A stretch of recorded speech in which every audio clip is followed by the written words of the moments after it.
नमस्कार मंडळी, आज मायक्रोवेव्हमध्ये आपण बघणार आहे मॅगी कशी बनवायची। अगदी सोपी रेसिपी आहे आणि मायक्रोवेव्हमध्ये तर पटकन होऊन जाते। मायक्रोवेव्ह ह्यासाठी आहे की ज्यांना खूप काम आहे आणि ज्यांना टाइमचं भान राहत नाही आणि तुम्ही पदार्थ गॅसवर ठेवून विसरून जाता, त्यासाठी काय केलेलं आहे, एका पॅनमध्ये मी छान अशी मॅगी, त्यामध्ये सगळी मॅगी टाकून घेतलेली आहे म्हणजे आणि त्यानंतर मी त्यामध्ये सगळा मसाला टाकलेला आहे आणि इथे गरम पाण्याचा वापर करायचा आहे। मी गरम अक्षरशः उकळून घेतलेलं आहे पाणी आणि साधारण आपल्या अंदाजाच्या प्रमाणे या मॅगीला ओतून घ्यायचं आहे।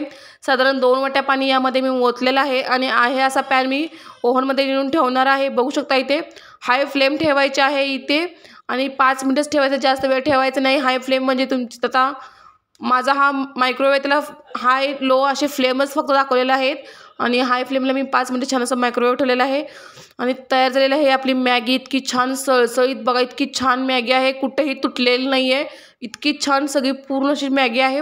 मायक्रोवेव्हमध्ये मॅगी करायचं कारण हेच की तुकडे तुकडे होत नाही आहेत। बघा गॅसवर तुम्ही जर केलं तर लगेच करपतं, एखादा प्रॉब्लेम होतं आहे, त्यामुळे आपल्या मॅगीचे खूप तुकडे तुकडे होतात। इथे एकही मॅगीचे तुकडा झालेला नाही आहे। अशी मॅगी छान अशी नूडल्ससारखी तयार झालेली आहे, बघू शकता इथे।